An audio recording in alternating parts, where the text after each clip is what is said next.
So welcome to another career mode video. Today we're talking about the things you may not know about in this game mode. Obviously if you play career mode hardcore, you might know all the things I'm going to talk about today, but we're going to be talking about different tips, settings, and other little things that you might not know about. This is going to be part 1, and even though it's late in the cycle, did you know that you can get career mode perks if you play the Euro 2024 mode? If you go to the European journey, you can see that EA is offering people rewards for playing the Euro 2024 mode. Some of them are Ultimate Team, but some are career mode as well. If you complete the all the way to the top achievement, where you have to win Euro 2024 by playing every match in the tournament, you will get a 5-star coach available for hire in Manager Career Mode. If you pre-ordered the game, you might actually end up with 2 5-star coaches because one of the pre-order bonuses was also the 5-star coach. If you complete the Made in Your Image achievement, where it says you have to create a pro and lead your nation, you'll get virtual pro customization items in Player Career, so that could be useful as well for people that play Player Career Mode. If you complete the Shoot for the Stars achievement, where you have to play in the final with your created pro in Lead Your Nation, you'll get player personality points in Player Career. So that's obviously going to be useful as well. But I think if you pre-ordered the game, it also gives you player personality points, so you might end up with 2 times the amount of points. That's pretty much all the career mode perks, but you can see that just playing the Euro mode can help you out in career mode as well, and these achievements aren't very hard to do, so definitely check them out. FC 24 and other older FIFA games have this feature. EA never mentions it, but it is available in the game, and I'm sure a lot of people know this if you play career mode, but I'm going to cover it here. Basically, instead of using traditional managers, you can use real players as managers in the game. All you have to do is go to Player Career Mode and start a new career mode. You can also make your created pro a manager in Manager Mode, but for this example, we're going to use a real player because that's what most people would do. You can pick from any available real player in the game. Let's say you wanted to choose Ronaldo. It would make more sense to choose an older sort of player like Ronaldo or Messi, players approaching that retirement age. We can click on Ronaldo here, we can advance, we can start our Player Career Mode with Ronaldo. And here it doesn't really matter what you pick because you're not really going to be doing a player career mode. The game will load up a player career mode for you, but what you want to do straight away is go to the My Career, hit the retire button, confirm your retirement, and the game will automatically load up some job offers for you. You're not going to be probably managing Barcelona or anything like that in your first season. They're going to give you sort of mid-table teams, which is okay to start with. All you have to do is go through the offers and pick a club, sign the contract, and then you become the manager, and it transfers you over to manager mode instead. So Ronaldo walks in as a manager in the Portuguese league, holds up the jersey, and his new career begins. Do you think Ronaldo would ever become a manager? I'm not too sure, but I guess anything's possible. But yeah, basically you're in manager career mode now, and you just play the mode the way you would normally. The only difference is you have the real player as the manager, and of course he has the real face and all that kind of stuff. Most people, when they play career mode and they want to do manager mode, they'll just start a new career from here and they'll create a new manager, or they'll play as a real manager. But don't forget that you can use a real player as a manager in the game as well. You just have to start in player career mode and then retire. So a lot of people think manager mode is just about controlling a whole team, but there is actually a way to control just one player in manager mode as well.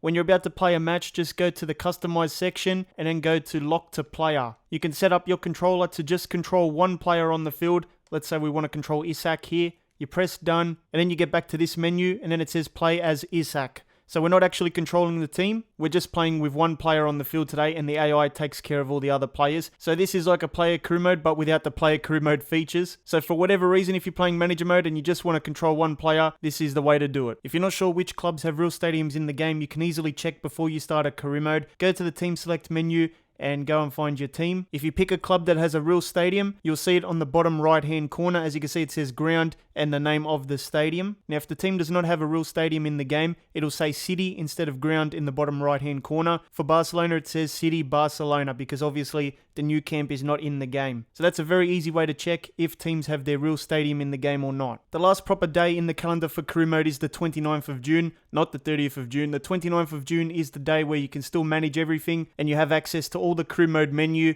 You can manage your squad. You can even do those last minute contract renewals. Remember that the 29th of June is the last day for contract renewals. You will lose these players if you go past the 29th of June. Let's advance now to the 30th of June. And let's see what happens. So this is the 30th of June. As you can see, player loan expired comes up. We've lost a few players. You can still check your standings, your team strategy, and a few other things like the news and objectives. But you can't do any contract renewals, which would be important for a lot of players. If we go and check our inbox now, these deals have expired. So there's no chance of us being able to renew these deals. These players are gone. So remember, contracts have to be done by the 29th of June. The 30th of June is too late. The only thing you can do after that is just end your season.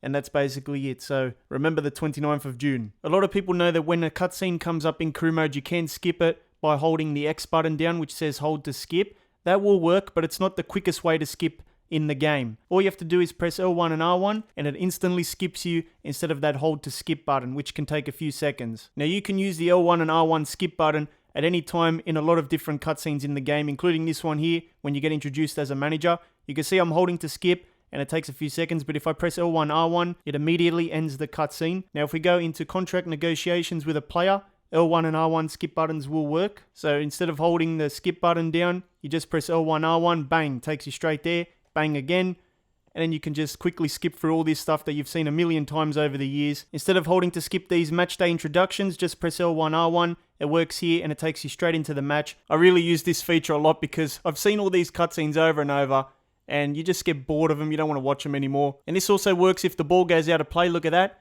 Just press L1, R1 straight away and you skip all the cutscene stuff there as well. You can even use the L1, R1 skip button to skip through press conferences and also post-game interviews. So instead of holding the X down, which can take a few extra seconds, which add up over time, just press L1, R1, and you can skip through all the little text things there. You can basically just fly through with the L1, R1 button. A lot of people would just hold down the X button, but just do it like this, L1, R1, it's so much quicker. There's a lot of different difficulty settings you can use in career mode. All we have to do is go to the settings here. A lot of people just stick to the default legendary, ultimate, world class, professional, semi-pro and all that. But once you go to legendary or higher, you can unlock competitor mode. If you enable this setting, you're going to be facing a more challenging opponent that simulates the playstyle of some of the world's best FC players. The setting can only be enabled on legendary or ultimate difficulty. You also have the ability to turn player-based difficulty on. Star players on the CPU AI team will have enhanced intelligence while they are being controlled. Now obviously you can go up to ultimate and do the same thing here, or you can just leave one off, one on. Depends what you want to do. You can have both on as well or both off. If you have all three of these on, ultimate, competitor mode on, and player-based difficulty on, you will not survive. This is the ultimate rigged gameplay. I tend to avoid these two because the AI just goes crazy, but give it a try if you're bored of the gameplay and you need a harder challenge. You might want to try out a different commentary language just to break things up. There is different commentary teams in the game that you can download and apply to your game. Whichever one you want to listen to, if it's not downloaded onto your console, you'll see a prompt come up and it's got the square button. If you press the square button, let's say you wanted to download the Spanish one, just press the square and it says these items will be added to downloads, press OK,